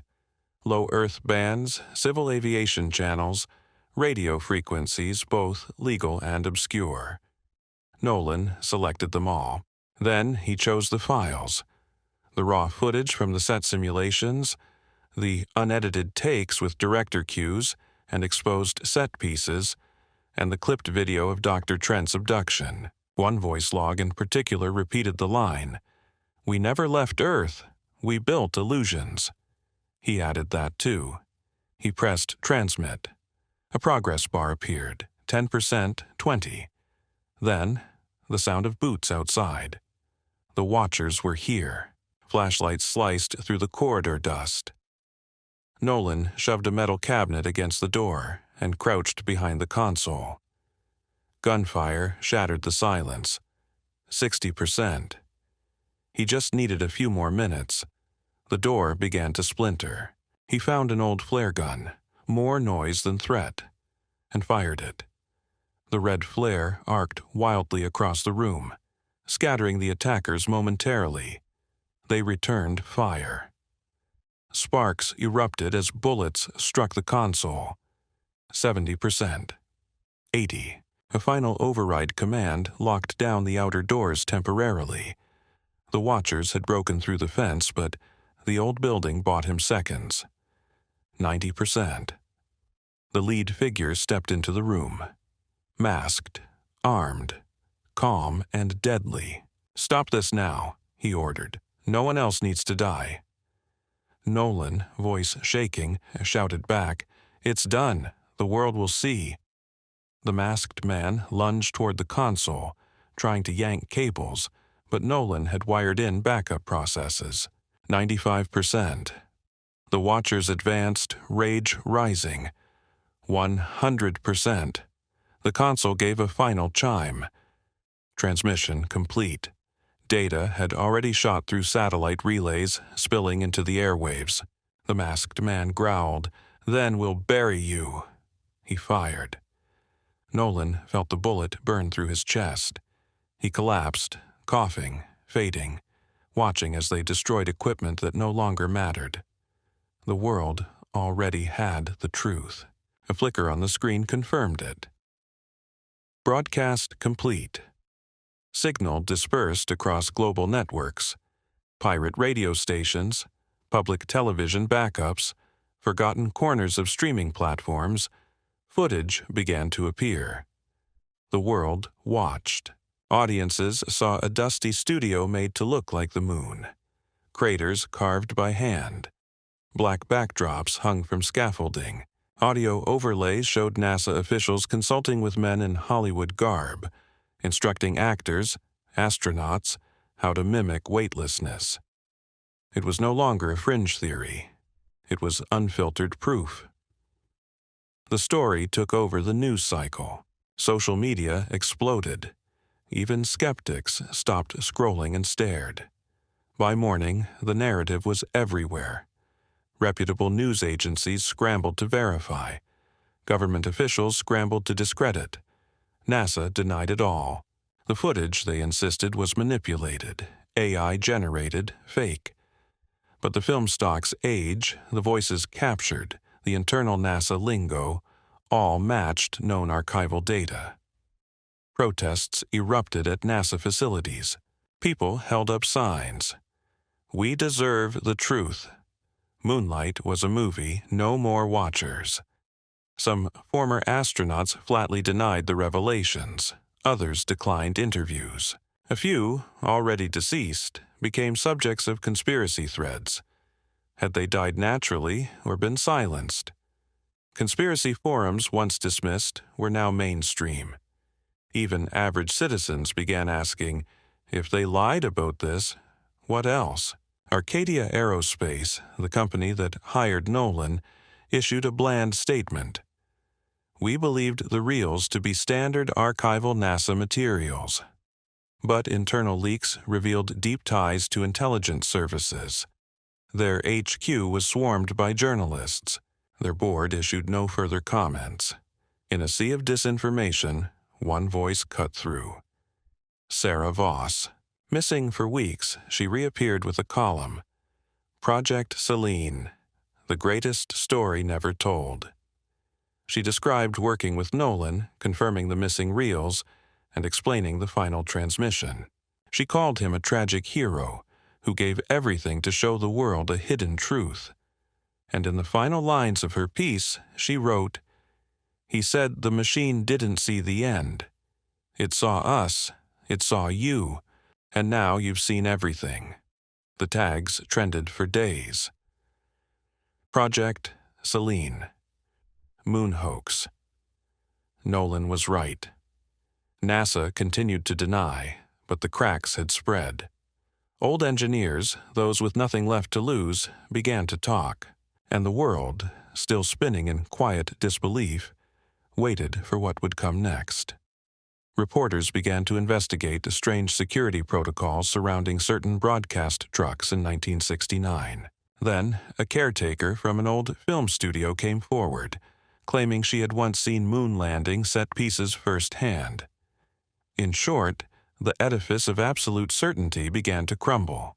Somewhere in the shadows, elders tied to the original Project Selene, if that was indeed the operation's true name, had gone to ground. They had spent decades ensuring the official story eclipsed all rumors, but now, with the truth exposed, they faced a choice: attempt one final discrediting push or disappear altogether. Several watchers reportedly vanished, leaving behind cryptic traces, either shifting focus to new illusions or recognizing that the tide was now unstoppable. Some found solace in believing humanity did develop the technology to land on the moon, but needed backup footage in case of failure. Others believed the entire Apollo program had been a massive public relations fabrication, and no landing had ever truly occurred. Still, a segment of the population refused to believe the footage at all, dismissing it as a high-level deepfake. Society fractured. Uncertainty replaced national pride. Was NASA to be honored or condemned? Meanwhile, Dr. Eliza Trent, having recovered from her captivity, gave a quiet, measured interview. She confirmed discovering internal data logs referencing a staged broadcast. She believed real lunar missions may have occurred later, but had been overshadowed by the initial spectacle. According to her, it had been a political necessity during an era of intense Cold War posturing. But the price? An immeasurable loss of collective trust. A year later, the controversy only deepened. New historians penned works like The Selene Deception, exploring how fabricated footage buried a possibly genuine, partial mission. Hollywood released dramatized docuseries. Conspiracy theorists revered Nolan Price, the fallen archivist, as a tragic truth-teller. Many now called him the man who exposed the greatest lie in modern history. Some scientists, however, lamented the chaos. The blurred lines between hoax and truth threatened to derail public support for genuine space exploration. If humanity concluded it had all been a lie, what would be left of the dream? In a dusty corner of a thrift shop in rural Florida, an old film canister labeled Selene, Launch Rehearsal 5, sat unnoticed among VHS tapes. Possibly a reel the watchers failed to confiscate. A curious shopper spotted the NASA logo and, thinking it might have value, purchased it for $1. The canister was left to gather dust on a living room shelf. If they ever watched it, they'd see a never-broadcasted take. An astronaut stumbling under harsh studio lights, pulling off his helmet mid-moonwalk, and complaining about the heat. Faintly scrawled across the can's label were the words, "Final Illusions." Keep locked. Another puzzle piece, forgotten or simply waiting for another seeker. As for Nolan, rumors persisted. A fisherman along the Gulf Coast claimed to have given a ride to a quiet man carrying vintage film reels. A niche blogger reported receiving an unsigned letter thanking her for defending the truth. But no one truly knew if he had survived. If he had, it would be as an eternal wanderer, overshadowed by the legacy he helped uncover. Project Selene was no longer whispered in secret. It had become an open wound. Illusions can unite nations, kindle pride, but once exposed, they leave scars, unraveling decades of trust. Society was left to sift through the ashes. In the quiet of each new night, people looked up at the moon, wondering, had humanity really touched that pale disk? Or had it all been a cosmic performance, ambition wrapped in fear? The search for unfiltered truth, ironically, became proof of the insatiable curiosity that drives those who gaze skyward. In the end, Project Selene remains the darkest footnote in the history of human aspiration, a conspiratorial monument to what happens when ambition outpaces honesty. And in that final hush, one voice from an old NASA spool may still echo, "We told them it was a great leap for mankind. In truth, it was a single step into the shadows." Silas had only known Haler in passing, just enough to glimpse a man driven by unwavering conviction. In Haler, he saw that relentless momentum, as if the security of the entire nation depended on following his blueprint without deviation. Silas tried to suppress his growing doubts. He was a loyal agent, sworn to uphold the Bureau's mission. If the vaccine truly was the key to stopping VX-73, then so be it. Then one morning, Silas was summoned to a high-clearance briefing. He expected a new assignment, perhaps another routine public compliance operation. Instead, he found himself in a narrow conference room, face to face with a cluster of BFI higher-ups speaking in clipped, hushed tones. The message was simple. Disinformation was spreading. Claims that VX-73 wasn't naturally occurring, but lab-engineered. These rumors, they said, were inciting panic and turning the public against the government's containment measures.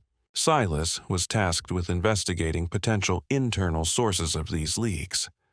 At first, he accepted the assignment without question.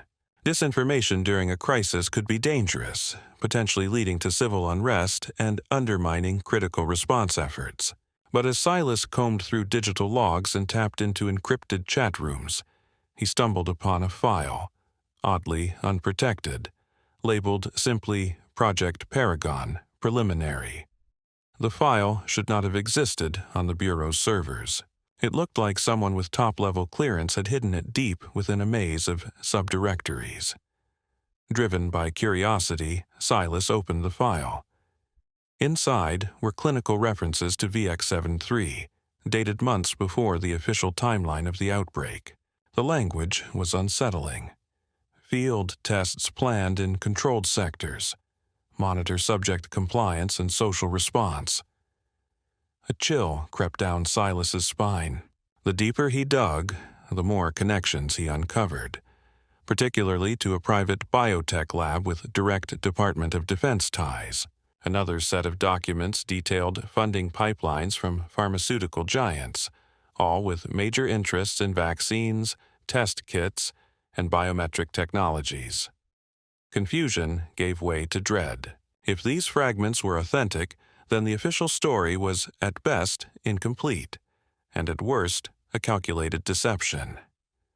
Silas saved the files to a flash drive and spent the following days quietly verifying the data. He covered his tracks with layered proxy servers, but still, he noticed increased chatter on the BFI's internal security channels. There had been a breach. Fear twisted in his gut. Someone else might be following the same trail. In his search, he found brief references to Dr. Liana Suresh, a virologist formerly employed at a biotech firm called Cerulean Labs. Her name appeared alongside studies of antigen behavior and something more chilling, compliance metrics. Since when did a vaccine program measure compliance? One report read, VX-73 antigen trial shows 62% compliance rate. Additional modifications required. The date? Nearly a year before the outbreak. By the time Silas grasped the gravity of his discovery, he felt physically shaken. Was this virus released intentionally? Was the vaccine designed not merely to inoculate, but to control? He forced himself to remain calm. Conjecture wasn't enough. He needed proof. That night, Silas left the Bureau's building with the flash drive sewn into the lining of his jacket. He couldn't shake the feeling that unseen eyes were tracking him. Outside, the main city roads lay deserted. Army trucks patrolled in intervals. Drones buzzed overhead, scanning for curfew violators. Massive digital billboards displayed a single slogan against a black screen. Unity Serum, your key to tomorrow.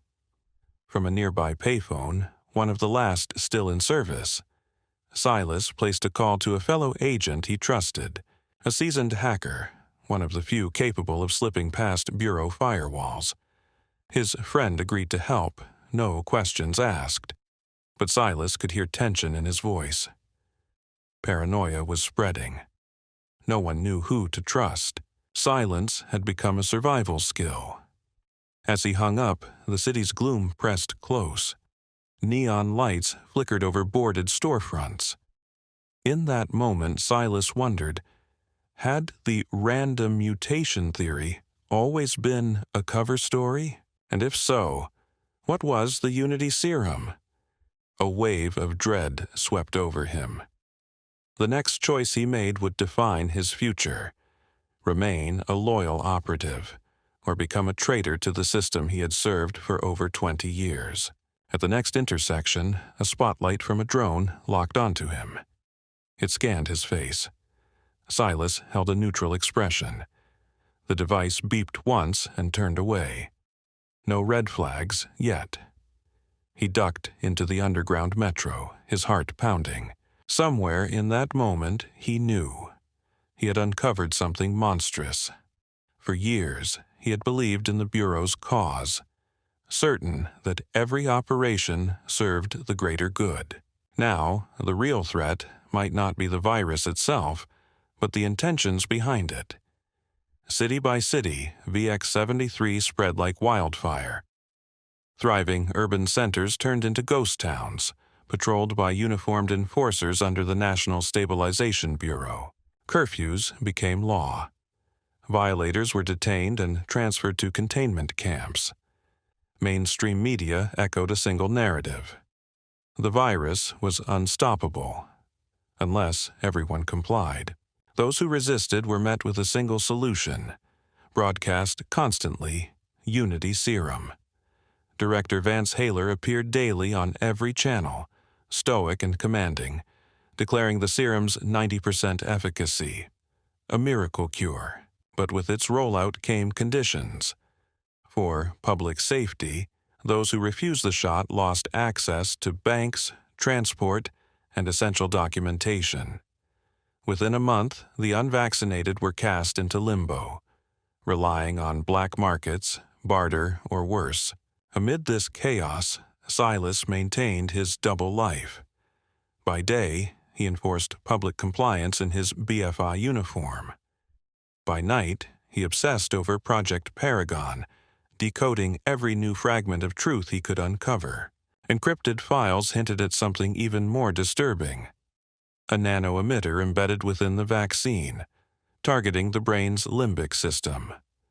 One internal memo read, "Neurological regulation markers indicate mild sedation of aggression, increased docility, potential for broader cognitive modulation, pending further trials."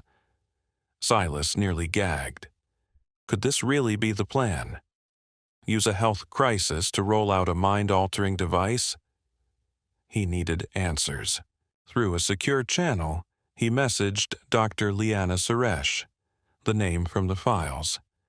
At first, she responded with brief, cautious texts. It took days of slow back and forth before she finally agreed to meet, in an abandoned warehouse near the docks. Silas arrived early. He scanned the area. No drones, no unmarked vans. The salt air was thick, the street lamp above him buzzing softly. Then she appeared. Dr. Suresh wore a hooded coat, her face masked, eyes sharp and guarded. She stood with one hand in her pocket, possibly clutching a taser or the mace. Without greeting, she spoke softly. "Why should I believe you're not one of them?" Silas responded with the only thing that mattered: truth. He handed her the flash drive and recited what he had found. His voice trembled with urgency. Liana's expression slowly changed, from suspicion to grim acceptance. "I was part of the early VX-73 development team," she admitted. "They told us it was a precaution, a defense against a future pandemic, a tool to protect national interests." She paused, her voice tightening. "We altered genetic markers to target specific alveolar receptors, but none of us knew the real plan, to release it on the public." Silas could barely speak. He asked about the rumors of mind control. Liana sighed, trembling slightly. "It's not exactly mind control, not in the puppet string sense.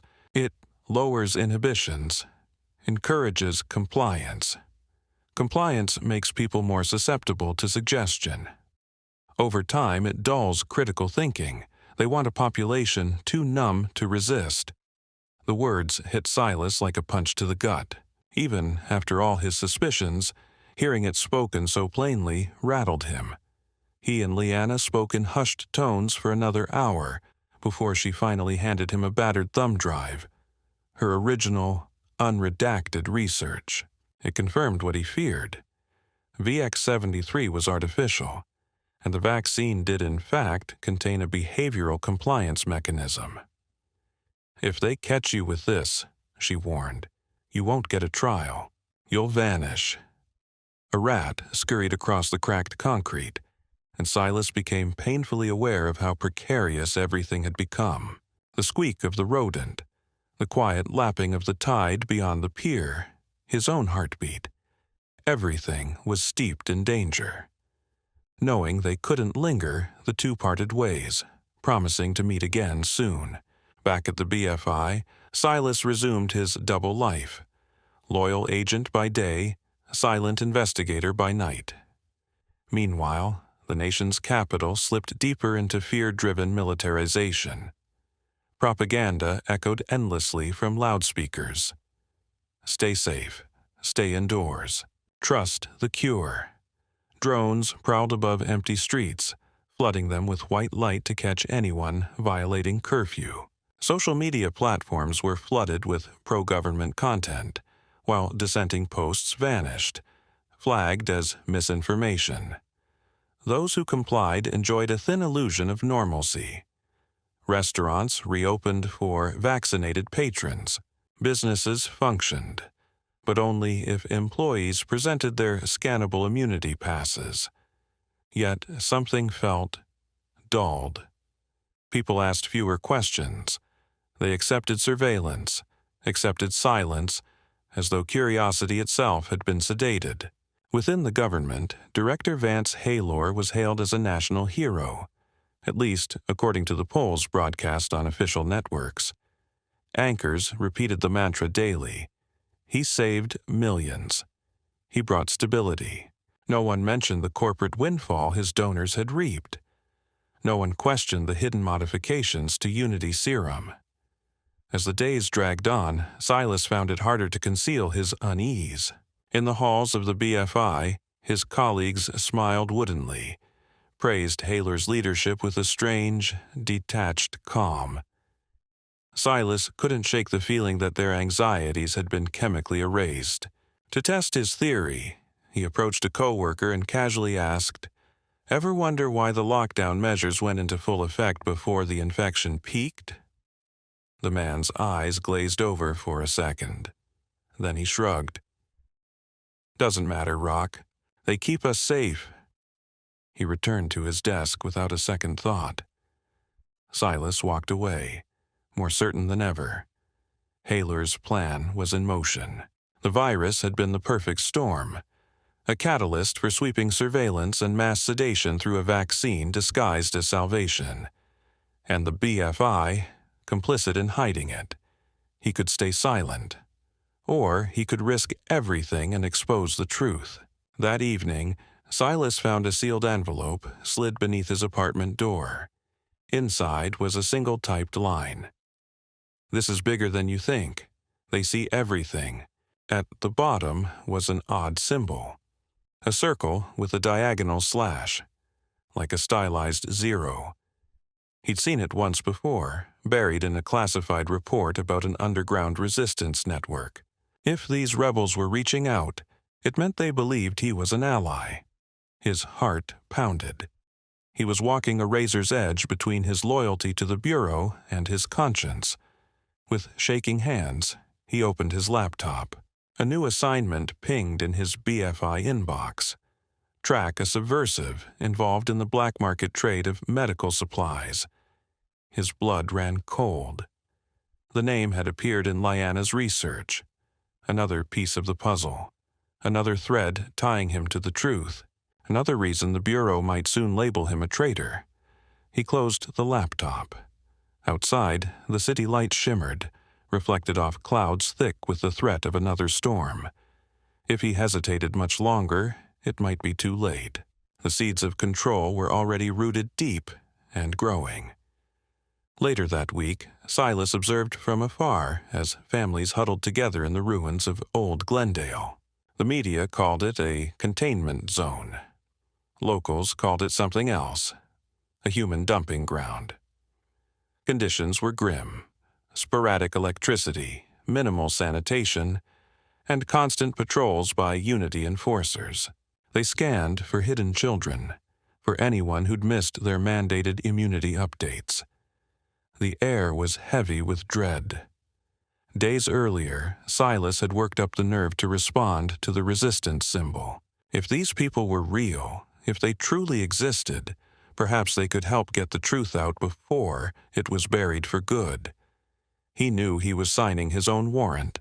Once he went public, the full weight of the National Stabilization Bureau would come crashing down.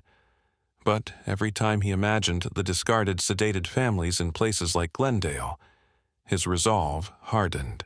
Through a secure channel, he arranged a meeting with a contact known only as Sparrow. The location, an abandoned print shop, once rumored to have published dissident newspapers. Silas took every precaution, changing routes, avoiding drones, slipping through alleyways. He wore a hooded jacket and pulled his respirator high to mask his features. Inside, the building smelled of ink and rot. Dust coated forgotten flyers and rusted printing presses. A dim light flickered overhead, illuminating a figure in a black scarf. "You're late," Sparrow said, voice muffled. "I had to lose a drone," Silas replied, nerves jangling. Sparrow nodded and led him to a back room. Inside, 6 others waited, dressed in dark, worn clothing. A battered laptop sat on a folding table, cables snaking out to a generator. Each person introduced themselves with a code name: Rook, Nightshade, Sahara. They were medics, journalists, rogue programmers. A resistance cell, small but determined. "I have proof," Silas said, placing Liana's files on the table. "The virus was engineered. The vaccine's been altered to manipulate behavior." The room went still. After a long pause, Sparrow spoke. "We've suspected this. Over the last month, we've gathered testimonies. People describing mental fog, emotional numbness after taking the serum.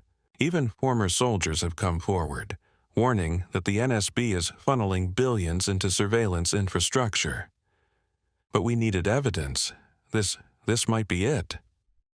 All eyes turned to Silas. He handed them a second flash drive, containing Liana's unaltered logs and the Project Paragon framework.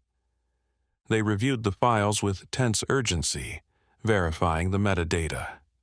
The weight of what they were holding was unmistakable. "We need to broadcast this globally," said Rook, a lean man with wire-rimmed glasses. "Not just post it.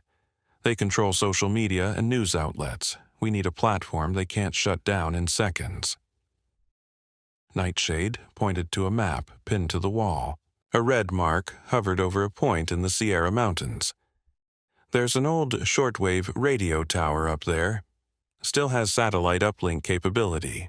If we can modify the hardware, we can push the entire dataset out to thousands of independent radio operators. Within minutes, it'll be mirrored and impossible to erase." Sparrow turned to Silas. "We need you, your credentials, your knowledge of BFI infiltration routes. We can't do this without you." Silas didn't hesitate. The weight of sleepless nights and unbearable truths propelled him forward. "Yes," he said quietly. "I'm in." The plan was set into motion. Step 1. Contact Dr. Liana Suresh. Only she could authenticate the data on air and silence any doubters. Step 2. Bypass the BFI's tightened security grid. Silas had already been flagged as a potential traitor. Step 3.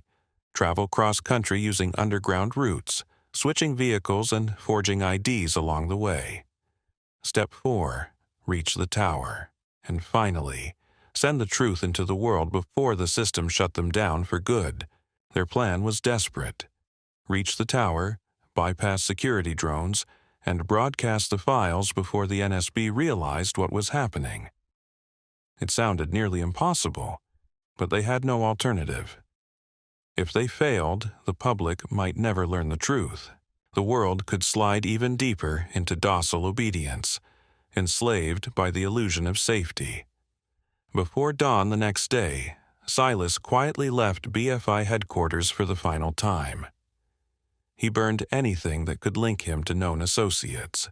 He carried only a go bag packed with essentials: a sidearm, extra ammunition, forged IDs, basic medical supplies, and a small encrypted drive. Meeting Sparrow's team in a shadowed alley, they departed in a plain cargo van, heading for Dr. Liana Suresh's hidden location. When they found her, she was on the verge of panic. One of her former lab colleagues had just been found dead. The official cause, VX73 complications. But Liana suspected assassination. She greeted Silas with trembling relief, and after a brief rundown of the plan, agreed to come with them. The group traveled swiftly, using back roads and swapping vehicles at safe houses. They moved at night, resting in abandoned barns or shuttered motels. Each day brought new headlines: warnings of subversive infiltration, Silas's BFI photo now stamped across digital billboards under the label "Wanted for Treason." One by one, their safe houses were raided. Word filtered in. Members of the resistance were vanishing. The official narrative cited exposure incidents, but they all knew the truth. The government was eliminating anyone who posed a threat to the illusion.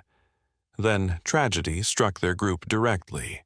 On a rain-slicked evening, while crossing a ravine, they were ambushed by a special ops squad. In the chaos and mud, 3 of their companions, Sahara, Nightshade, and Rook, were gunned down. Silas, Sparrow, and Liana barely escaped with their lives, forced to flee without supplies. The loss nearly broke them. But there was no time to grieve. Wounded and exhausted, the trio found shelter in a remote cabin owned by an off-grid doctor who sympathized with the cause. There, they patched their wounds in silence. Grief hung thick.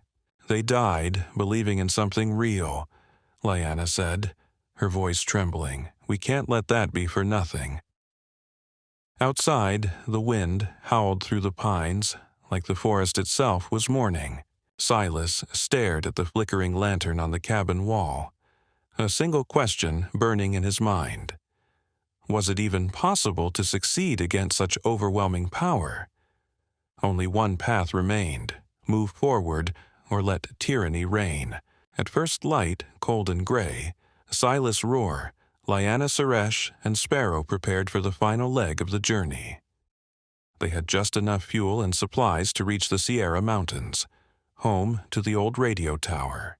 The plan: infiltrate the facility, override the analog systems, and transmit the full, unredacted Project Paragon files across as many frequencies as possible. Even a few minutes of broadcast could be enough to ignite a chain reaction of truth. But the National Stabilization Bureau and the BFI were done playing games. The same day Silas fled, Director Vance Haler had activated something called the Silence Protocol, a draconian directive authorizing lethal force against any suspected misinformation agents. The official reason: they endangered public safety. That morning, the NSB seized control of all state-run media. They declared a full lockdown in regions suspected of harboring dissent. Through a stolen data feed, Silas watched Haler's latest address. The director stood at a podium flanked by armed officers. "We are at war," he intoned, "against a virus, both biological and ideological. We cannot allow a handful of anarchists to unravel our unified response. This new protocol is for the safety of us all." Behind him, the NSB insignia gleamed, an eagle clutching a syringe in one talon, a shield in the other. Undeterred, Silas, Liana, and Sparrow continued their journey. Avoiding main highways, they twisted through forest service roads and ruined back routes. Sometimes they passed darkened houses with boarded windows, their residents too afraid to come out. The sky darkened with storm clouds, as if nature itself sensed what was coming. Midway to the tower, they encountered an unmanned checkpoint outfitted with an automated turret. It scanned for vehicle transponders linked to vaccine IDs, IDs their stolen van didn't have. The turret fired. Bullets shattered the windshield. They scrambled from the vehicle into the forest. Sparrow took a glancing shot to the shoulder, but they managed to disable the turret by accessing its circuit box from the rear. Pulse pounding, lungs burning, they pressed on by foot. By nightfall, they reached the slopes below the tower. The structure loomed high on a ridgeline, its rusted frame jagged against the darkening sky. Silas knew from stolen schematics that the tower still operated on emergency backup power. Their problem now, the drones. Overhead, heavily armed surveillance drones patrolled in tight spirals. The tower was surrounded by razor-wired fencing and watched by a single guard post bristling with motion sensors. Several black SUVs were parked out front. The NSB had anticipated their move. "It's a trap," Silas said quietly. Sparrow's face, half shadowed by her hood, remained calm. "We can't turn back now. We won't get another shot." Leanna, voice shaking, nodded. "If you keep them off me, I can handle the interior systems. I'll get the broadcast out." Silas clenched his jaw, thinking of the friends who had died for this. "Then let's finish it," he said, racking around into his weapon.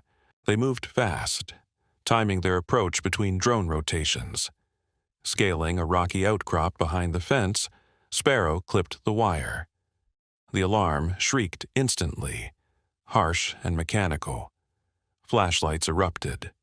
Voices shouted. They sprinted toward the tower's rear entrance as gunfire exploded behind them. Metal scaffolding sparked under impact. Silas returned fire, not to kill, but to slow the guards. One collapsed. Others dove for cover. Leanna, driven by adrenaline, rolled under a half-closed security shutter and disappeared into the main corridor. Inside, she found peeling paint, ancient wiring, flickering lights. She burst into the control room, slammed the flash drive into the console, and began typing furiously.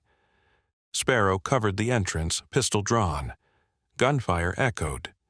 Sparrow returned shots while Silas jammed a broken chair under the door. "Hurry!" he shouted, clutching his bleeding side. "I'm uploading now," Leanna replied, her fingers flying over the keys. "Transferring everything to shortwave. It'll reach ham operators across the globe. They'll mirror it everywhere." The overhead speakers hissed with static. Then, a deafening crash. The door exploded inward. BFI soldiers stormed in, weapons raised. Sparrow fired twice before she was tackled to the ground. Through the smoke, a familiar figure emerged, Director Haler. His eyes locked with Silas's, cold, disappointed. "You should have stayed loyal, Rock," he said quietly, raising his weapon. "Look what you've done, all this chaos.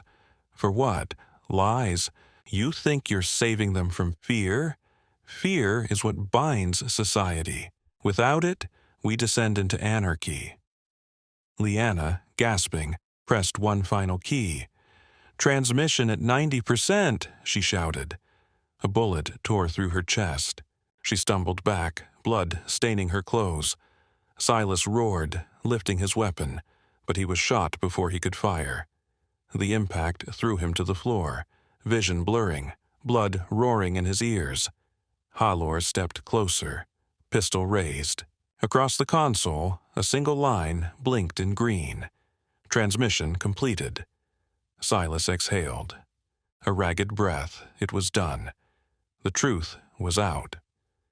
Somewhere, across the waves and wires of the world, someone was listening. Pinned beneath a boot, muzzle pressed to his temple, Silas closed his eyes. Cold seeped through his limbs. Darkness crept in. But he held on to one thought. They couldn't silence everything. Not anymore. For a moment, just a breath, he felt a flicker of hope. But it was quickly drowned by the sting of betrayal and the coppery scent of blood. Then came the shot, and everything went black. Aftermath. Morning rose over a world in turmoil. News outlets across the globe were hit with a sudden surge of encrypted files, schematics, emails, voice logs, all labeled Project Paragon. They exposed the orchestrated nature of the VX-73 outbreak and the behavioral control mechanisms woven into Unity Serum. For a few stunned hours, independent broadcasters and citizen journalists scrambled to share the revelations. Social media exploded in a mix of outrage, fear, and disbelief. But the official response was swift and merciless. Government spokespeople dismissed the leak as deep fake propaganda, accusing foreign agents and domestic terrorists of spreading panic. Fact-checkers from major networks, many owned by the very corporations complicit in the scheme, flooded timelines with denials, labeling the materials AI-generated fabrications. The National Stabilization Bureau called it a last-ditch attack from extremists, claiming their real goal was to undermine life-saving public health measures. Director Vance Haler made yet another national address. "The virus is real," he insisted. "Technically, it was, and Unity Serum remains our best hope." He portrayed Silas Rohr as a manipulator who exploited a national crisis to fan the flames of anti-government hysteria. Screens across the country flashed Silas's face, stamped with the phrase, "He lied to protect you." The implication, his evidence wasn't just false, but dangerous. An assault on everything the public had sacrificed to preserve. Within hours, any reference to Project Paragon was scrubbed from major platforms. Accounts that shared the files were suspended, deplatformed, or labeled threats to national stability. The media repeated one phrase in chilling unison. "The only source of truth is the NSB." Much of the population, already sedated by the serum's subtle compliance effects, accepted it without question. Protests erupted in a handful of cities, but they were crushed by a newly emboldened security force. Drones dropped gas canisters over crowds, dispersing them in minutes. And yet, in the darker corners of the Internet, among the scattered threads of fringe communities, analyses of the files continued. They aligned too neatly with documented events to be dismissed outright. A handful of rogue journalists tried to platform whistleblowers and doctors who had witnessed the serum's strange side effects firsthand. Each time, the streams vanished. Sometimes the channels were banned. Other times, they were buried in bot-driven misinformation campaigns, flooded with noise and disclaimers until the truth was indistinguishable from lies. In a quiet suburban street, a woman wearing a black armband stepped from a government vehicle. She knocked on a door to deliver condolences to Silas's family. The official cause of death? Fatal shootout during an act of domestic terrorism targeting critical infrastructure. No mention of the bullet that ended him with Director Haler standing over his body. No mention of Dr. Liana Surish's remains found nearby. The Bureau of Federal Integrity quietly updated its internal records. Silas Rohr, deceased. Status, enemy of the state. And that, as far as the world was concerned, was the end. The news cycle moved on. New mutations of the virus sparked fresh mandates. Unity Serum was rebranded. Now Unity Serum Plus, promising an even safer and more effective tomorrow.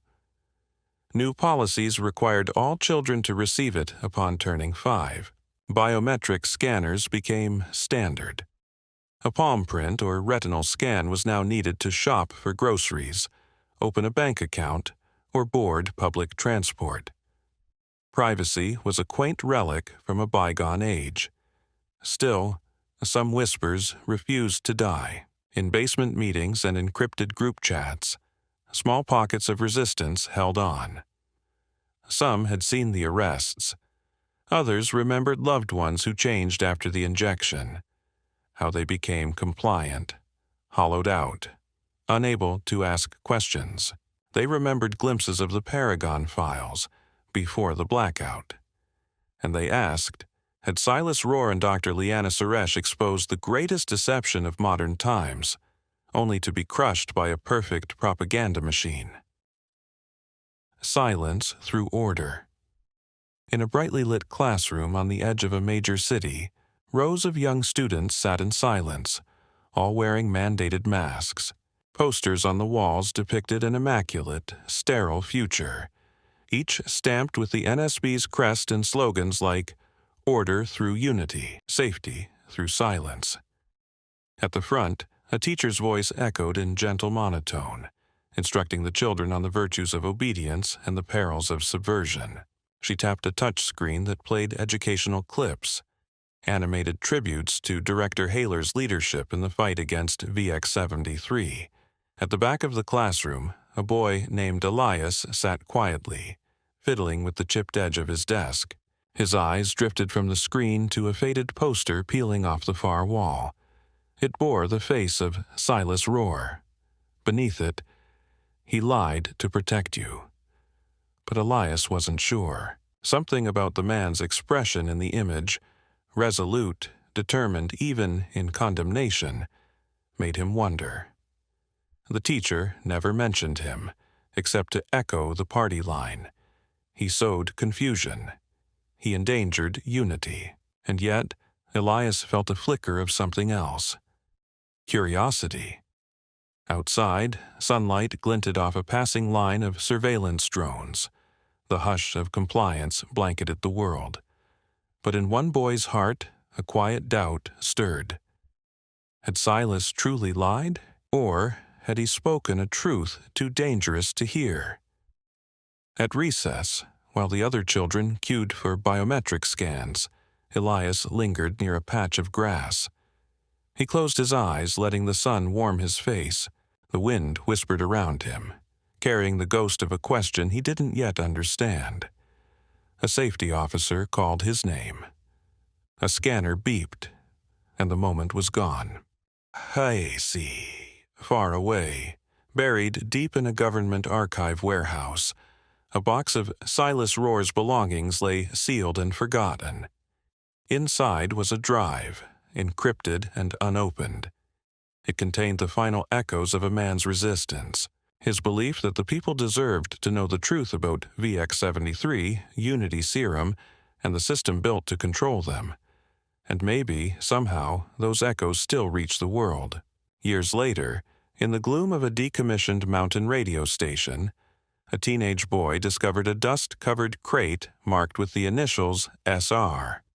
Inside was an old laptop, still functional, powered by a rusted backup generator. Scribbled notes spilled from a folder. The screen blinked to life. A video began. Silas Rohr appeared, face drawn, eyes unwavering. His voice cracked slightly as though speaking across time. "I don't know if you'll ever see this, but if you are, then you already know. The official story about VX-73 and Unity Serum was a lie.